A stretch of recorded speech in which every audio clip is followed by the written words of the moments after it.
ভয়ঙ্কৰ ভূমিকম্পই জোকাৰি গ'ল মিয়ানমাৰ।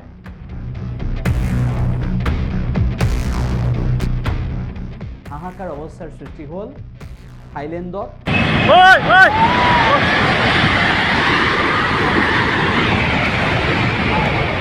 ভয়ঙ্কৰ পৰিস্থিতিৰ সৃষ্টি হ'ল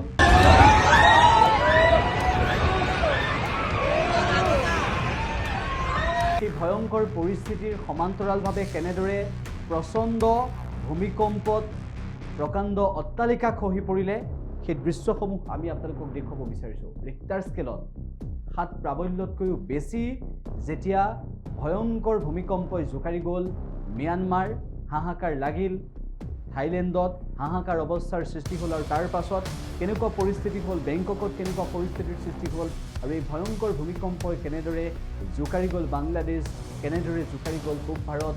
এই ভয়ঙ্কৰ ভূমিকম্পৰ পিছত বিস্তৰ ক্ষতিসাধন হৈছে, 25 গৰাকীৰো অধিক লোকৰ মৃত্যু হৈছে, মুঠৰপত পৰিস্থিতি অশান্ত হৈ পৰিছে। আমি কিছু দৃশ্য আপোনালোকক এই মুহূৰ্তত দেখুৱাবলৈ চেষ্টা কৰিছোঁ। ভয়ঙ্কৰ ভূমিকম্পই কেনেদৰে জোকাৰি গৈছে সমগ্ৰ মিয়ানমাৰ আৰু মিয়ানমাৰত হাহাকাৰ অৱস্থা বিৰাজ কৰিছে। মিয়ানমাৰৰ পৰিস্থিতি অত্যন্ত ভয়ঙ্কৰ হৈ পৰিছে। কেৱল সিমানেই নহয়, মিয়ানমাৰৰ এই পৰিস্থিতিৰ পৰৱৰ্তী সময়ত বৰ্তমান সময়লৈকে উদ্ধাৰ অভিযান চলাই থকা হৈছে মিয়ানমাৰৰ বিভিন্ন প্ৰান্তত আৰু মিয়ানমাৰৰ বিভিন্ন প্ৰান্তত এই অভিযান চলাৰ লগতে সন্ধানত যি অভিযান চলিছে, প্ৰকাণ্ড অট্টালিকা ভাগি যোৱাৰ পিছত, বহুমহলীয়া অট্টালিকা ভাগি যোৱাৰ পিছত শ্ৰমিকৰ অৱস্থা সংকটজনক বুলি জানিব পৰা গৈছে। বহু শ্ৰমিকৰ সেই সন্দৰ্ভতো তথ্য আহি পৰিছে। আনহে নালাগে, বহু লোক গুৰুতৰভাৱে আঘাতপ্ৰাপ্ত হৈছে, 25 গৰাকীৰো অধিক লোকৰ মৃত্যু হৈছে বুলি জানিব পৰা গৈছে বিভিন্ন প্ৰান্তত।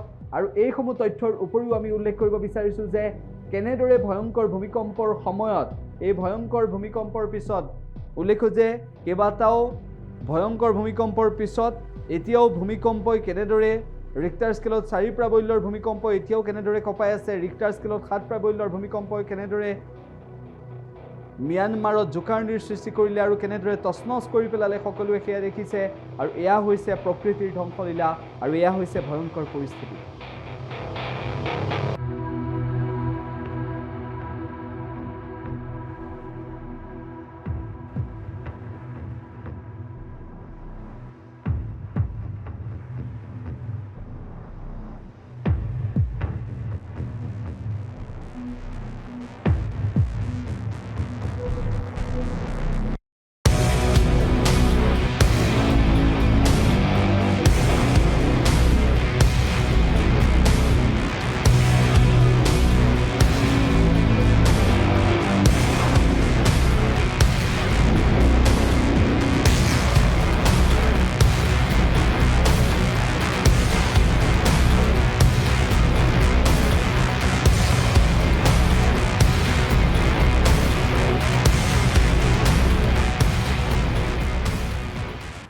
যিকোনো খবৰৰ বাবে যোগাযোগ কৰক 7099017330 লগতে 7099017110 নম্বৰত।